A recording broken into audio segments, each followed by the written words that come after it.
지난 주일에는 가슴에 품고 살아야 될 천국 이런 제목으로 말씀을 드렸고, 오늘은 이어서 천국의 가치, 천국은 하나님 나라와 같은 말인데 하나님 나라의 가치 이런 제목으로 말씀을 전해드리려고 합니다. 예수님께서 이 천국에 관한 비유를 여러 군데에서 많이 하셨습니다. 그리고 특별히 오늘 본문이 기록된 이 마태복음 13장은 오늘 본문 외에도 계속 천국에 관한 비유를 말씀하고 계십니다. 자, 예수님께서 오늘 본문에 보면 이 두 가지 천국에 대한 비유를 하셨는데, 첫 번째 비유는 어떤 그 한 소작인이 다른 사람의 밭에 가가지고 밭을 가는데, 쟁기로 밭을 가는데, 아니 한참 밭을 갈다 보니까 뭐가 덩그렁하고 걸리는 거예요. 그래서 이상하다 하고 이 땅을 파보니까 평생 지금까지 보지 못한 너무나 신기한 보물이 거기에 묻혀 있는 거예요. 그래서 이분이 흙으로 싹 덮어놓고 집으로 갔다가 자기의 모든 소유를 다 팔아가지고 그 밭을 샀다, 그런 비유이고, 또 다른 하나의 비유는 어떤 진주 장사가 값진 진주를 구하기 위하여 이리저리 돌아다니다가 어느 날 마침 정말 너무나 신기한 진주를 발견하게 됐어요. 그래서 자기의 모든 소유를 팔아서 그 진주를 샀다, 그런 이야기입니다. 사실 오늘 본문이 기록된, 그러니까 지금으로부터 약 한 2000년 전이죠. 2000년 전 예수님 그 당시에는 은행이 없었습니다. 그래서 뭐 요즘에야 은행 보관함들이 있어가지고 뭐 다이아몬드 반지나 진주나 뭐 이런 것들 갖다가 보관을 할 수 있는데, 옛날에는 은행이 없었어요. 그래서 아주 값진 보물 이런 것들을 어디에다가 놓았느냐 하면 땅을 파고 땅 밑에다 묻어 두었습니다. 옛날 우리 한국에서도 사실 아주 값진 보물, 그리고 심지어 돈까지 땅 속에다 항아리를 파고 묻어두는 그런 경우가 허다히 있지 않았습니까? 그래서 어떤 면에서는 우리 한국이 사실 풍습이나 간습 이런 것들을 보면 이 유대 나라 이스라엘과 너무나 흡사한 점이 많이 있어요. 아무튼 간에 예수님 당시에 이 보물을 어디 보관할 데가 없으니까 땅을 파고 묻어두었는데, 나중에 그 부모들이 자녀들에게 이 재산을 물려주기 전에, 옛날에 뭐 전쟁이 많았잖아요. 전쟁이나 또 아니면 전염병이나 이런 것들로 인해 가지고 미처 자녀들에게 이 유산을 상속하지 못하고 죽는 경우가 허다했어요. 그럴 때에는 사실 그 보물은 자녀에게 상속이 되지 못하고 땅 속에 묻혀서 누군가에게 발견되기를 기다려야 했습니다. 자, 다시 오늘 본문을 돌아가면 어떤 한 소작인이었어요. 자기 땅이 아니고 남의 땅에 쟁기로 밭을 가는데 보물을 발견하게 되었습니다. 그래서 집으로 돌아가지고 모든 재산을 다 팔아서 그 밭을 샀다.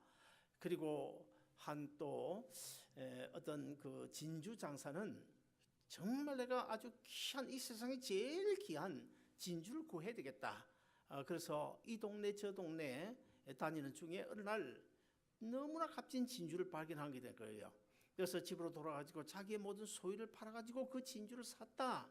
이런 이 두 가지 비유가 오늘 본문에 기록되어 있는데, 자, 그렇다면 예수님께서 이 두 가지 비유를 통하여 우리에게 무엇을 가르치고 있는 것일까? 첫째, 오늘 본문에 나타난 이 보화, 이 진주는 바로 천국, 하나님 나라를 상징하고 있습니다.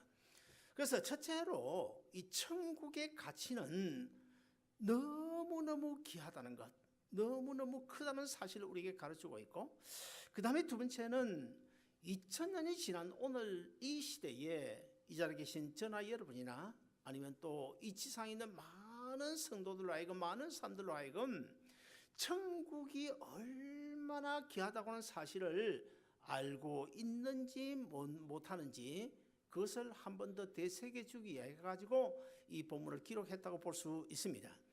여러분, 이 오늘 본문에 나타난 이 이야기를 자세히 우리가 읽어보면 첫째, 이 천국은 감추어져 있다는 사실을 우리에게 보여주고 있고, 그 다음에 두 번째로는 천국의 가치를 아는 사람은 그렇게 많지 않다는 사실을 보여주고 있고, 그리고 세 번째, 정말 천국의 가치를 아는 사람은 자기의 모든 소유를 다 팔아서라도 그 천국을 사게 된다는 사실도 우리에게 가르쳐 주고 있습니다. 여러분, 베들레헴 말구이에 아기 예수님이 탄생하셨는데 사실 그렇지 않습니까? 그 베들레헴 말구이에 지금 누워있는 그 아기 예수님 안에 천국이 있다는 사실 누가 알았겠습니까? 그 아기 예수님이 천국의 주인이라는 사실 누가 알았겠습니까? 동방박사 아니면 베들레헴 목자들 외에는 아무도 몰랐습니다. 자, 베들레헴 말구에 탄생하신 그 예수님이 나중에 30세 될 때까지, 공생에 시작할 때까지 어떻게 지냈습니까? 그 부모 아버지가 요셉인데 요셉이 직업이 뭡니까? 목수였습니다. 그래서 아버지 요셉이 목수 일을 하는 그 목공소에서 이 예수님이 30세가 될 때까지 보통 가정의 자녀들처럼 아버지 일을 도우면서 성장을 했습니다. 자, 그때 그 짧지 않은 30년이라는 긴 세월 동안 형제들도 있었고 주위에 뭐 동네 친구들도 있지 않았겠습니까? 그러나 많은 그 사람들 가운데서 그 어느 누가 이 예수라는 청년 속에 천국이 감추어 있다는 사실을 누가 알았겠습니까? 그 형제들도 몰라지 않았어요? 그래서 나중에 복음서에 가보면 그 형제들도 예수님이, 자기 형인 예수님이 천국의 주인이라는 사실을 몰랐다는 것을 복음서 여기저기서 증거를 하고 있습니다. 그리고 예수님께서 이제 공생의 3년 동안 12제자를 거느리고 갈릴리 바다를 비롯하여 유대 나라 이곳저곳에 다니면서 복음을 전하셨어요. 정말 많은 사람들에게 복음을 전했습니다.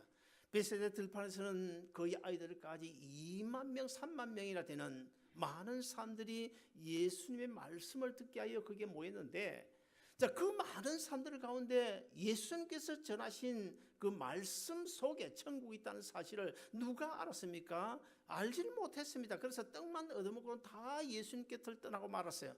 심지어 예수님의 12제자들 가운데도 예수님 안에 천국이 감춰져 있고 예수님 바로 장차 우리가 들어가야 될 천국의 주인이라는 사실을 안 제자는 거의 없었습니다. 단적인 예를 우리가 찾아볼 수 있는데 요한복음 14장 8절을 보시면 그때 십자가를 앞두고 계신 그 예수님에게 제자들 중에서 빌립이라는 제자가 예수님께 묻습니다. 선생님, 하늘에 계신 아버지를 나에게 좀 보여주십시오. 그런 이야기를 해요. 그러면 우리가 정말 잘 믿을 수가 있는데요.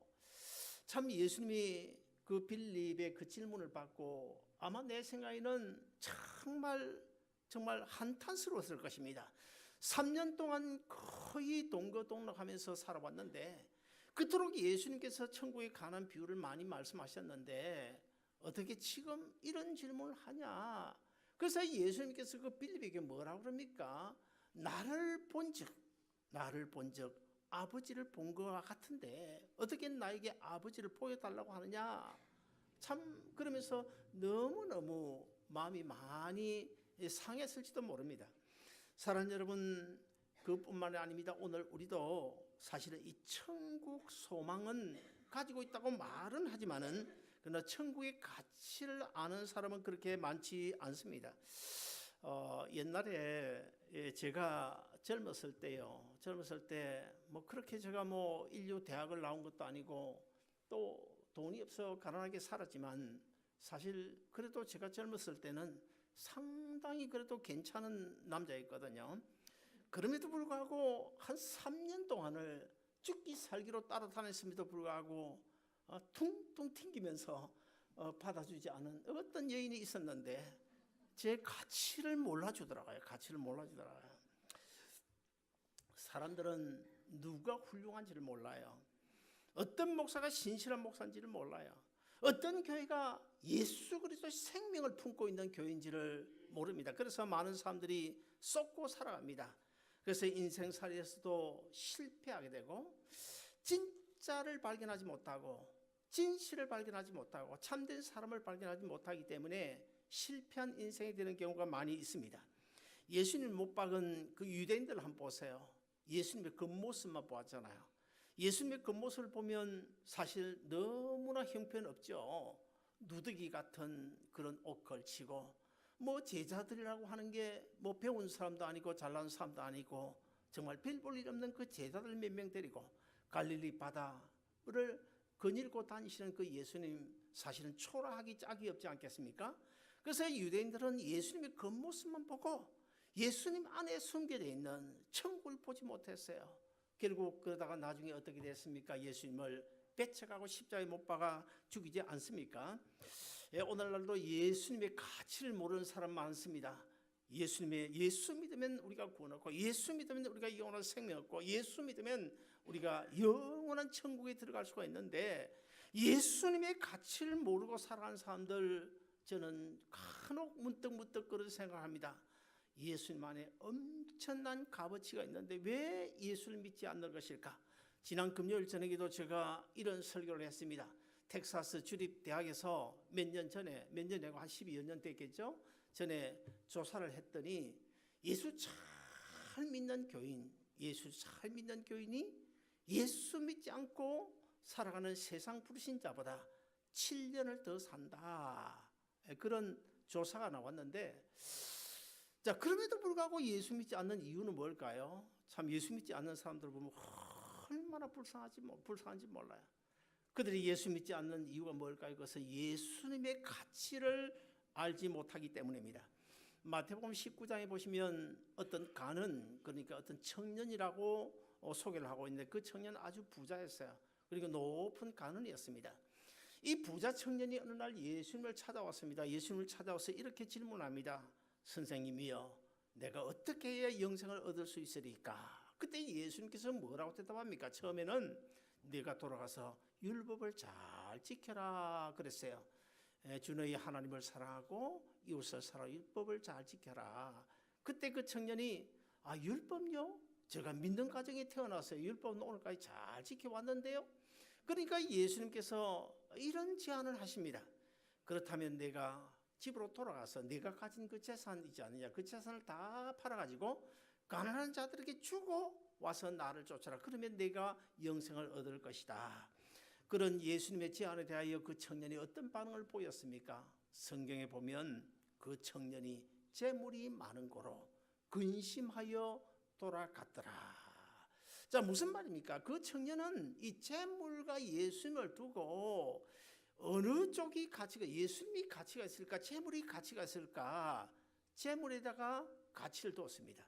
예수님에다 가치를 두지 못해 예수님 안에 가치가 있다는 사실을 알지 못했어요. 그래서 결국 예수님을 저버리고 물질을 따라갔다가 결국에 망한 인생이 되고 맙니다. 사랑하는 여러분, 그런데 오늘 본문에 보시면 이 소작인가 그리고 진주 장사는요, 뭔가를 알았어요. 그래서 자기의 재물을 포기할 만큼 이 보물이 귀하다는 사실을 알았기 때문에 집으로 돌아와서 자기의 모든 소유를 다 팔아 그 밭을 샀고 모든 소유를 다 팔아 그 진주를 샀다. 성경 그렇게 기록하고 있습니다. 근데 여기서 우리가 본문을 읽다가 아주 중요하게 생각해야 될 것은, 자, 재물을 팔기는 팔았는데 재물 중에서 일부만 팔아라 그렇게 말하지 않아요. 일부만 팔았다 그렇게 말하지 않아요. 다 팔아 밭을 샀고 다 팔아 진주를 샀다. 그럼 여기서 오늘 우리에게 주는 교훈은 무엇일까요?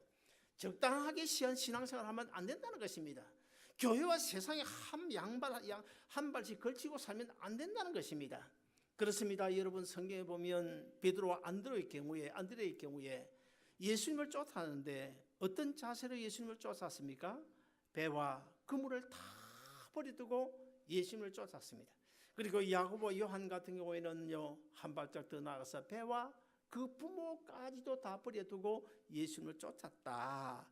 세간 직업인 마태의 경우도 보면 사실 마태에게서 그 세간 직업이라는 것이 뭐 어쩌면 생명과도 같은 것 아닙니까?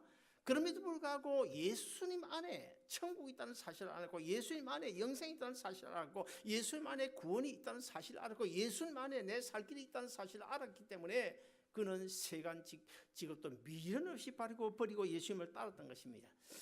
그렇다고 한다면 사도 바울의 경우는 어떠할까요? 우리가 잘 알고 있다시피 사도 바울이 예수님 안에 있는 그 천국을 발견하지 못하고 예수님의 가치를 알지 못했을 때는 어떻게 했습니까? 어떻게든지 예수 믿는 사람들을 잡아 죽이기 위하여 체포영장을 가지고 다메섹까지 쫓아가지 않았습니까?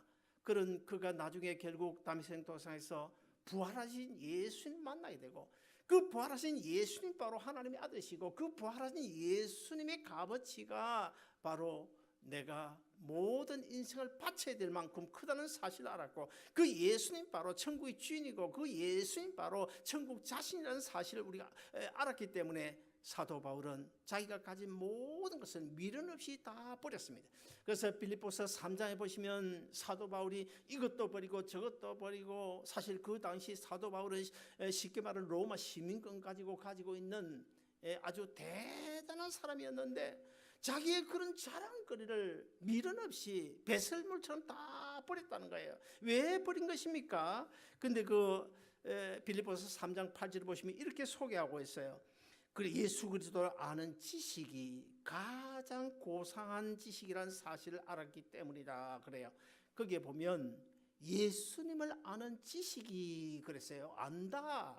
그 안다라는 말은 구약 성경 히브리어를 보면 야다라고 하는 그 안다라는 뜻인데, 그냥 적당히 머리를 예수님이 참 하나님의 아들이고 귀한 분이고 뭐 그것을 알았다는 사실이 아니라 어떻게 알았다는 것입니까?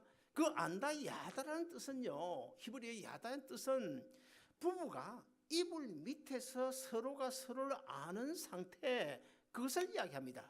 그러므로 안다는 것은 우리 시기에 뭐 내가 누구를 안다 그런 정도가 아니고, 정말 부부처럼 깊은 관계를 맺은 이후에 서로가 서로를 아는 상태, 그것을 이야기하는 거예요. 다른 말로 하면 바로 사도 바울이 예수 그리스도를 나의 구주로 만났답니다. 생명적인 관계를 맺었다는 거예요. 십자가에 죽으시고 부활하신 그 예수님이 바로 내 생명이다, 내 인생의 주인이다, 내 삶의 주인이라는 사실을 분명히 믿고 확신했기 때문에, 그것이 가장 귀한, 예수님이야말로 가장 내 인생에서 귀한 것인 줄 알고 모든 것을 배설물처럼 버리고 예수님을 쫓을 수 있었던 것입니다. 사랑하는 여러분, 저와 여러분은 세상의 많은 사람들 다 제쳐놓고 주님께서 너는 내 것이라고 지명하여 하나님의 자녀로 천국 시민으로 불러주셔서 오늘 이 자리에 앉아있다. 사실 이게 얼마나 귀한 것인 줄 아십니까? 정말 여러분이 이 시간에 이 자리에 하나님이 불러주셔서 내가 왔고, 하나님 불러주셔서 내가 입술 열어 하나님을 찬양하고, 오늘 그 귀한 말씀을 통하여 새로운 진리를 배울 수 있는 하나님의 자녀 거룩한 성도 되게 하신 것, 정말 감사한 마음이 드시면 우리 다 같이 하나님 앞에 아멘으로 하다 하십시다. 사도 바울은 고린도후서 6장 9절 10절에서 이렇게 고백하고 있는데, 우리 한번 같이 읽어보시겠습니다. 고린도후서 6장 9절 10절입니다. 시작. 무명한 자 같으나 유명한 자요, 죽은 자 같으나 보라 우리가 살아있고, 징계를 받는 자 같으나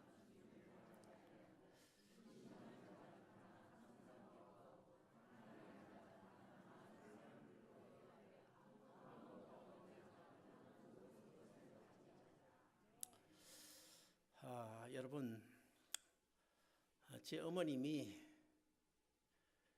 지난 월요일 날 오후 2시에 하나님이 부르셔서 세상을 떠났습니다. 제 어머니는 아주 부잣집 시집을 왔는데, 우리 아버지가 비즈니스를 하면서 쫄딱 망해가지고 정말 어려운 가운데 젊은 시절을 보냈어요. 그럼에도 제 어머니는 저에게 있어서 너무나 귀한 존재이십니다. 기도 중에, 서원 기도 중에 저를 낳고 얼마 안 돼서부터 저를 등에 업고 매일 새벽 기도를 다니면서 신앙으로 저를 길러주셨고, 아버지가 실패한 이후에는 뭐 다 완전히 망했어요. 먹고 살 길이 없으니까 가정의 모든 일들을 책임져야 했고, 저를 공부시키기 위하여 머리에다가 물건을 이고 이 동네 저 동네 다니시면서 장사를 해서 저를 공부시켰었고, 제가 목회자의 길을 가지 않으니까 일평생 하나님 앞에 소원을 두고 기도했던 어머니.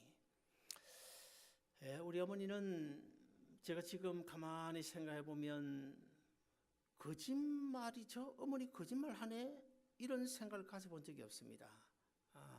아주 반듯하게 사셨고 당당하게 사셨고, 오직 하나님 중심, 성경 중심, 교회 중심으로 어떤 때는 1년에 성경 24독을 하는 나이 88세 때에 그러면서 사셨는데, 노후에는 제 동생들이, 저는 뭐 미국에 와서 효도를 못했어요. 그런데 제 동생들은 아주 효자 효녀들입니다. 그래서 노예는 뭐 그렇게 잘 지내다가, 그리고 95세니까 술을 하고 천국에 가셨습니다. 제가 뭐 갈 수가 없잖아요. 마침 또 작년 9월에 다녀왔기 때문에 조금 한편으로 마음이 편하고, 그런데 지난 전주 금요일쯤 연락이 와서 아무래도 이제는 준비하라, 오늘 내일 준비하라고 한다는 이야기를 듣고, 그때는 참 지나온 세월 이런저런 것들이 막 생각이 나면서 눈물도 쏟아지고 참 그렇더라고요. 그런데 지난 주일 지나고 월요일 날 오후 2시에 뭐 세상을 떠났다는 이야기를 딱 듣는 순간에 마음에 뭉쳐있던 짐이요 쑥 내려가 버리고, 그렇게 편할 수가 없어요. 그렇게 편할 수 없어요. 왜 편한 것입니까? 예수님의 가치를 알고 천국의 가치를 알고 아무나 들어갈 수 없는, 아무나 쉽게 들어갈 수 없는 천국에 가셨다 싶으니까 전혀 그렇게 마음이 슬프거나 그런 점이 없었어요. 오히려 찬양하면서 지금까지 지났는데, 그래서 제가 여러분에게 말씀드립니다. 교회 이름으로는 꽃 하나 보냈습니다. 그 꽃값은 교회 재정부에서 지출해 주시고, 그 대신에 우리 성도님들 절대로 조의금 정중히 사절합니다. 그리고 저에게 위로의 말도 하지 마시기 바랍니다. 평생 천국을 가슴에 품고 사시다가 영원한 천국 가셨으니까, 제가 사실 미국 와서 미국에서 효도를 못하니까 가까이 안 계셔서, 우리 정윤년 권사님 살아계실 때는 그 우리 정윤년 권사님 내 어머니다 그렇게 생각하고, 제가 마음속으로 그렇게 생각하고, 제가 모신 건 아니지만 그런 마음으로 지냈어요. 그 우리 정 권사님 돌아가신 이후에는 또 우리 어머니보다 2살 작으신 우리 한진영 권사님, 제가 뭐 12여 년 동안 이렇게 새벽기도 금요일에 모시고 다니지 않았습니까? 요즘에야 뭐 자녀들이 왔지만, 그래서 우리 한진영 권사님을 내가 모실 때마다 우리 어머니다, 그런 마음으로 제가 생각하고 지금까지 살고 있습니다. 그러므로 여러분 천재 일체 사절하고요, 저에게 오늘 친교 시간에 가도 위로의 말도 하지 마세요.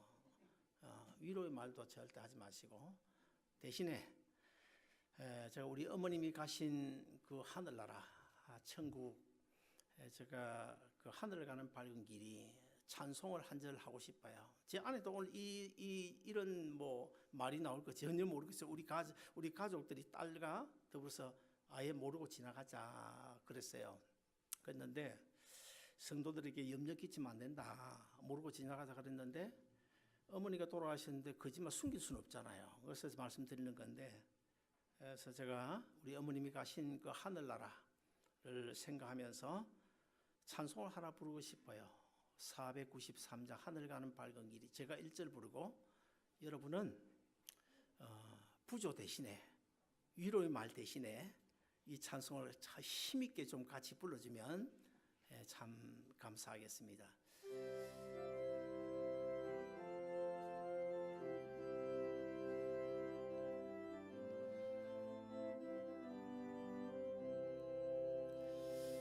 하늘 가는 밝은 길에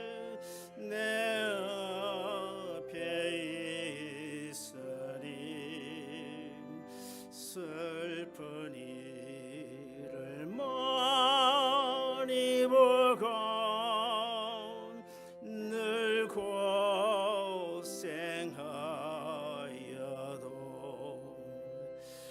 하늘 영광 밝음이 어두운 그날 해치니 예수 공로 의지하여 항상 빛을 보도다. 같이 부르시겠습니다. 내가 염려하는 일에 세상에 많은 중 옥에 걷는 신밖에 걱정 늘 시험하여도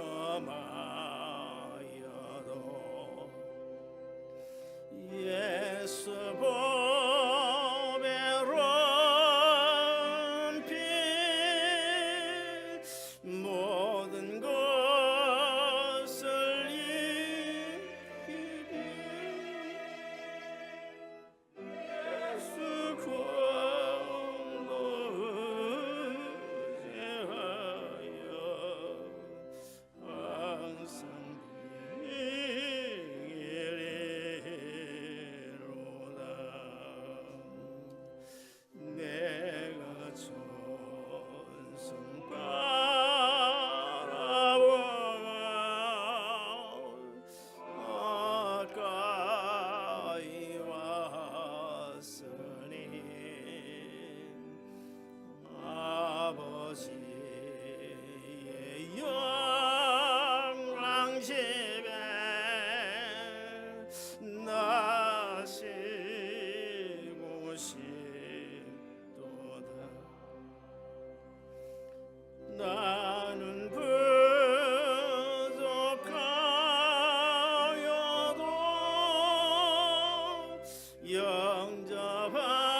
영접하실 터이니 영광 나라 계신 임금 우리 구주의 수라. 감사합니다. 많은 사람들이 고달픈 인생의 밭을 갈다가 예수 그리스도를 보물로 보화로 발견하게 됩니다. 어떤 사람은 병들었을 때, 어떤 사람은 비즈니스에 실패했을 때, 또 어떤 사람은 가정 파탄으로 어려움을 당할 때에, 아니면 또 어떤 사람은 평생 예수님 모르고 엇길로 살다가 죽을 임종 직전에 인생 말년에야 예수라는 보화를 발견하고 회개하고 돌아온 사람도 있습니다.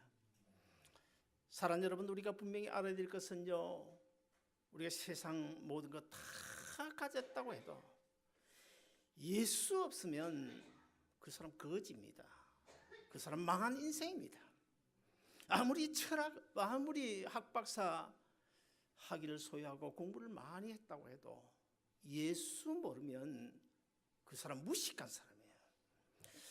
아무리 선한 일을 했다고 하더라도 예수님 모르면 그 사람 악한 사람입니다. 그래서 사도 바울은 가장 고상한 것, 그것이 바로 예수라는 사실을 알고 일평생 복음을 전하다가 목배임을 당하고 순교할 수 있었던 것입니다. 우리가 오늘 본문을 읽다가 한 가지 오해는 없어야 될 것입니다. 자기 가진 모든 소유를 다 팔아서 보화 대신 예수님을 샀다, 천국을 샀다, 영생을 샀다, 이 부분에 대하여 오해가 없어야 될 줄로 생각이 됩니다.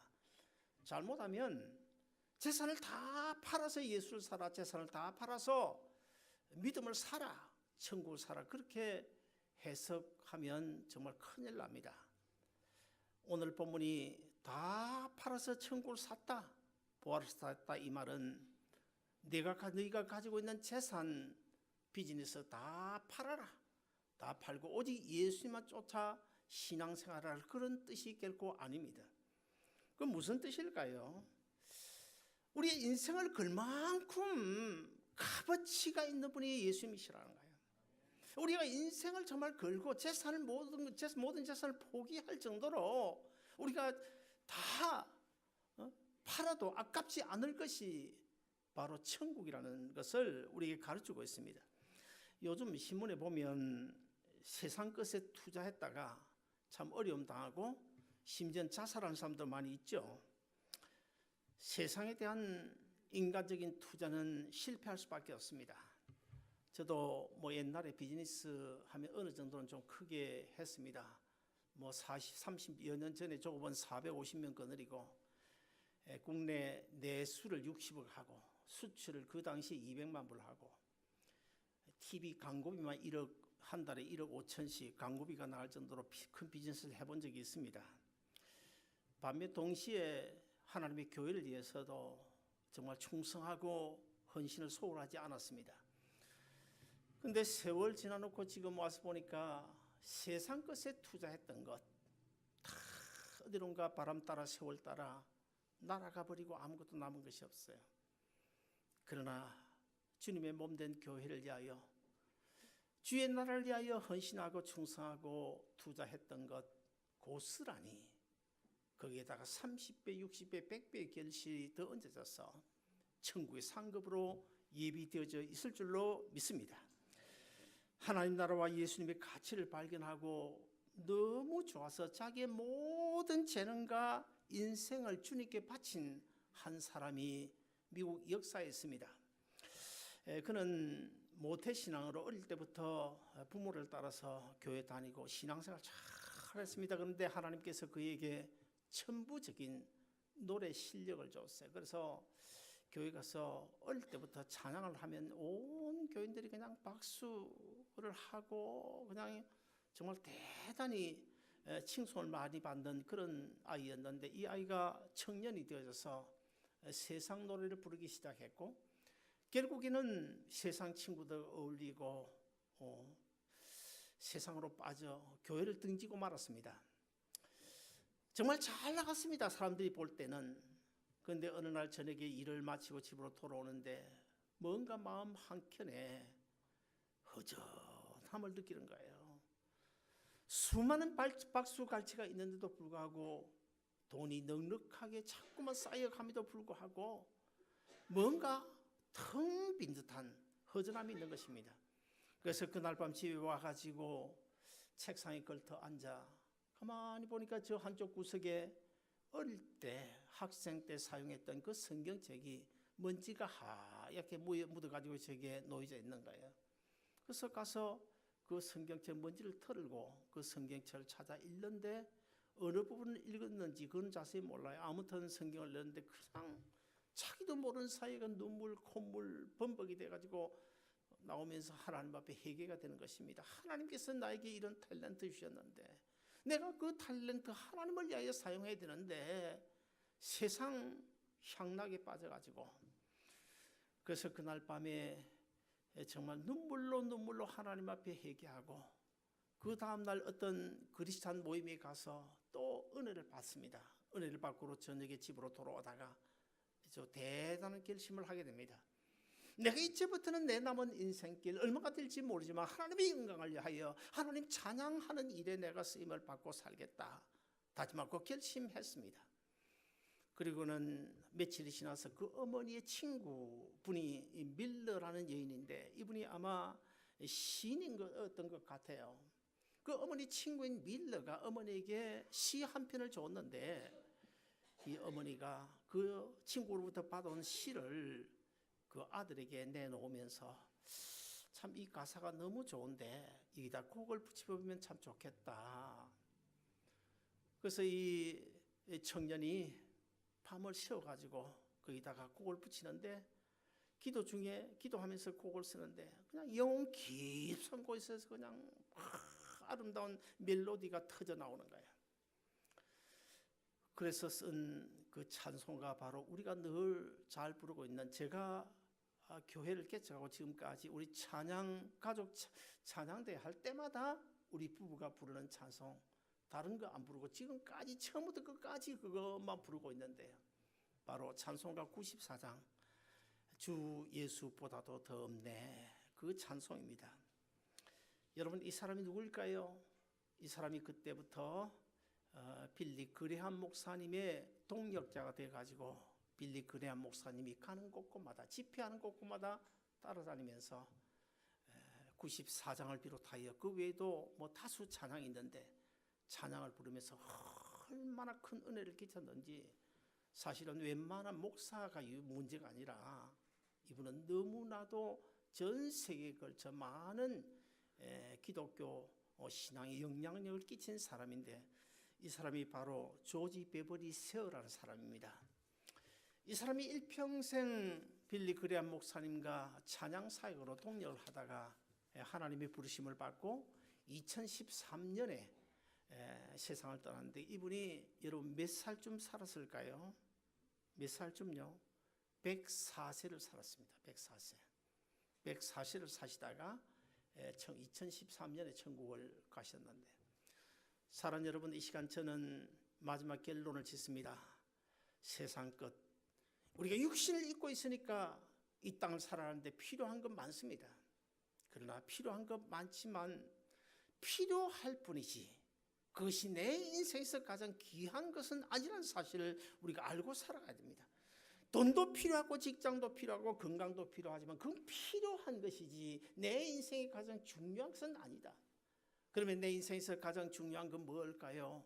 바로 나를 위하여 십자가에 피 흘리고 죽으시고 나를 위하여 3일 만에 다시 살아나신 예수 그리스도, 내가 너희를 위하여 가서 너희를 위하여 처소를 예비하고 다시 와서 너희를 나 있는 대로 데려가겠다고 요한복음 14장에서 말씀하신 그 예수 그리스도, 사도 바울처럼 그 예수 그리스도를 아는 것, 그분과 깊은 영적 교제를 갖는 것, 그분이 바로 내 생명이고 그분이 나의 구원주고 그분 따라가야 내 삶이 행복해진다는 사실을 꼭 기억하고 우리 남은 인생의 조지 베버리 셰어처럼 그분 주님을 가슴에 품고 끝까지 믿음으로 승리한 여러분 되시기를 주님으로 축원드립니다. 기도하겠습니다.